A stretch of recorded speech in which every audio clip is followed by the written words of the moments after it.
हिंदी में यूपीएससी की तैयारी से संबंधित प्रोग्राम्स को देखने के लिए सब्सक्राइब करें स्टडी IQIAS हिंदी।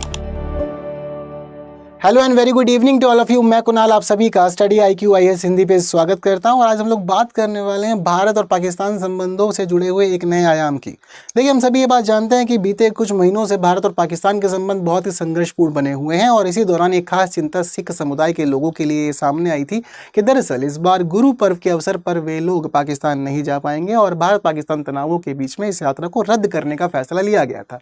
लेकिन दरअसल भारत और पाकिस्तान के अलग अलग मंचों पर हुई वार्ताओं के बाद अब अंत में ये फैसला किया गया है कि दरअसल भारत के 2100 सिख तीर्थ यात्रियों को पाकिस्तान में ननकाना साहिब की यात्रा की अनुमति दे दी जाएगी और ये यात्रा शुरू होगी 4 नवंबर से और इसमें लोग वापस देश आएंगे 13 नवंबर को। तो आइए जानते समझते हैं इससे जुड़े तमाम महत्वपूर्ण पहलुओं को, क्योंकि ये खुशी की खबर है भारत के सभी लोगों के लिए और साथ ही एक इंपॉर्टेंट आर्टिकल है हमारा। तो 2100 strong Sikh jatha to visit Pakistan to celebrate Guru Parv of Guru Nanak.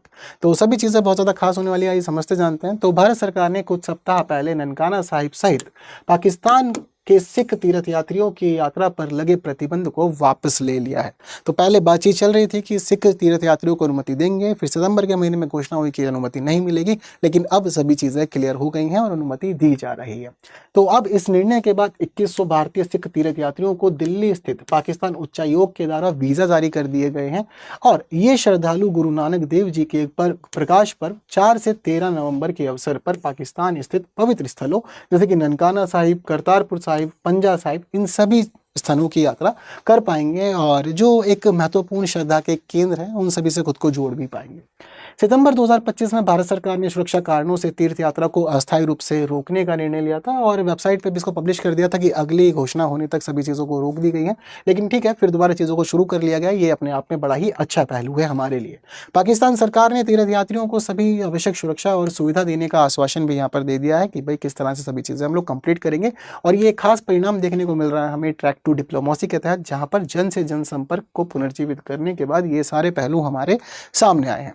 अब दरअसल यहाँ जो खास बातें हमें ध्यान रखनी वो ये है कि 5 नवंबर आने वाली है और 5 नवंबर गुरु नानक देव जी का मतलब गुरु पर्व उस दिन मनाया जाता है, जन्मोत्सव के दिन उनका।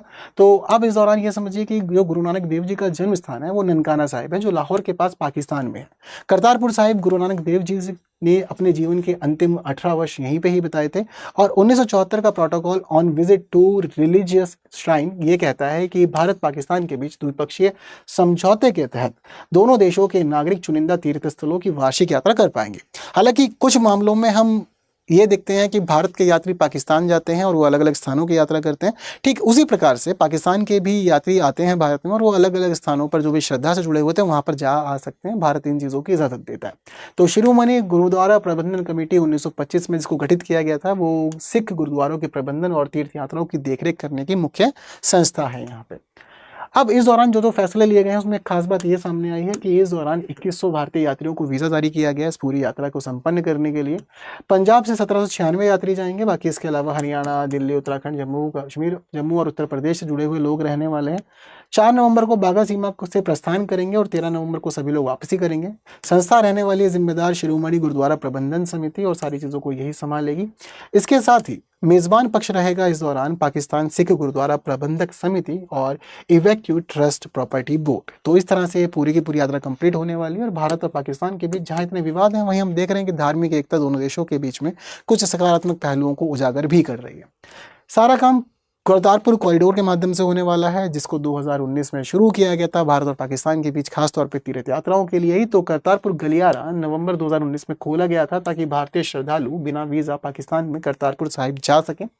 2020 से सुरक्षा परिस्थितियों के कारण यह गलियारा अगले आदेश तक बंद कर दिया गया था और हमारा जो गृह मंत्रालय वो ये कहता है कि करतारपुर साहिब कॉरिडोर की सेवाएं अगले निर्देश तक स्थगित की जाती हैं।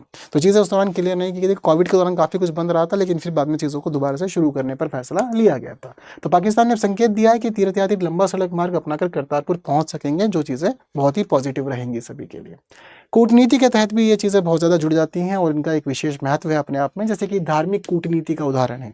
जहाँ हम लोग अपने बाकी राजनीतिक मुद्दों पे आपस में विवादित स्थितियों को देखते हैं, वहीं दूसरी तरफ धार्मिक चीज़ें ऐसी हैं जो भारत और पाकिस्तान को एक करने पर आज भी पूरा सहयोग कर रही हैं।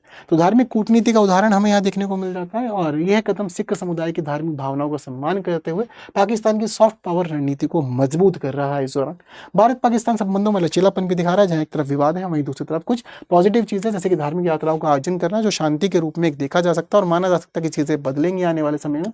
सुरक्षा दृष्टिकोण के नजरिए से भी चीज़ें महत्वपूर्ण है क्योंकि पाकिस्तान में कुछ सिख स्थानों के आसपास उग्रवादी तत्वों की गतिविधियां चिंता का विषय बनी हुई है और इसी वजह से करतारपुर गलियारे को बंद रखा गया है कुछ समय से। तो ये वो सारे महत्वपूर्ण विषय हैं जो जुड़े हुए हैं फिलहाल इस यात्रा से। और बट इन सभी चीज़ों के साथ 2100 यात्रियों के लिए सारी चीज़ें बड़ी ही महत्वपूर्ण है और विशेष है। लगभग 10 दिनों की ये यात्रा जो सभी के लिए बहुत ज़्यादा खास होगी और लंबे समय से लोगों को इस दिन का इंतजार था कि ये घोषणा हो और अब सभी लोग तैयारी कर रहे हैं जिन जिनका नाम इस लिस्ट में शामिल है करतारपुर साहिब और बाकी स्थलों की यात्रा करने के लिए और महत्वपूर्ण स्मृतियाँ अपने जीवन में कलेक्ट करने के लिए। तो फिलहाल इस वीडियो को कीजिए शेयर और एक लास्ट में क्वेश्चन का आंसर आप लोग जरूर दीजिएगा, तो आंसर कमेंट कर दीजिए फिलहाल। और इतना ही नहीं, अगर आप हिंदू न्यूज़पेपर पढ़ना चाहते हैं हिंदी में तो जुड़िए सुबह 9 बजे, जहाँ न्यूज़ एनालिसिस और एडिटोरियल डिस्कशन करते हैं हम सभी। और इसके साथ साथ ही आप लोग जुड़ सकते हैं स्टडी IQ के प्रतिज्ञा प्लस बैच से जो 2027 के एस्पिरेंट के लिए बहुत ज़्यादा खास है। और इस बैच में अगर आप KL लाइव कोड से एनरोल करते हैं तो आप लोग को मिलने वाला है एक बेस्ट डिस्काउंट। तो डिस्काउंट के लिए आपको ये कोड यूज़ करना पड़ेगा और 12 नवंबर से शुरू हो रहा है हमारा बैच शाम 6 बजे। KL लाइव कोड यूज़ कीजिए, 18,999 में बैच मिल जाएगा, अदरवाइज आपको बहुत ज़्यादा कीमत पे करनी पड़ेगी इसके लिए। प्रतिज्ञा प्लस बैच बहुत ज़्यादा खास है आप लोगों के लिए क्योंकि इस बैच के अंदर आप लोगों को मिल जाती हैं 1000 से अधिक घंटे की कक्षाएं जहाँ आपका पूरा सिलेबस कवर होता है। आपके answer writing, CSAT, current affairs सारी तैयारी कराई जाती है। 1-to-1 मेंटरशिप में कदम कदम पर पूरा सहयोग आपको मिलता है। इसके अलावा आप लोगों को पूरा स्टडी मटेरियल और टेस्ट सीरीज भी प्रोवाइड की जाती है। और लास्टली एक बेस्ट चीज़ ये है कि आप लोग को स्कॉलरशिप भी मिलती है और वो ये रहती है कि अगर आप टॉप टेस्ट परफॉर्मर बनते हैं तो 11,000 का स्कॉलरशिप आपको प्रोवाइड की जाती है और वहीं अगर आपने प्रीलिम्स क्लियर किया तो आपकी पूरी फीस रिफंड भी कर दी जाती है। तो इससे बेस्ट बैच आपको मिलने वाला नहीं है, एनरोल कीजिए आज ही। और आप जुड़ सकते हैं हमारे साथ टेलीग्राम, इंस्टाग्राम, फेसबुक और सभी प्लेटफॉर्म पर और साथ ही QR कोड स्कैन करके पहुंच सकते हैं टेलीग्राम पे जहां आप लोग के लिए PDFs को प्रोवाइड किया जाता है। तो फिलहाल वीडियो लगी है इन्फॉर्मेटिव तो बाकी लोगों तक शेयर जरूर करें। जिन्होंने इसको लाइक नहीं किया, लाइक के बिना कोई नहीं जाएगा। बाकी की बातें करेंगे अगले क्लासेस में कुछ नए विषयों के साथ। तब तक के लिए दीजिए मुझे विदा। Thank you so much. जय हिंद।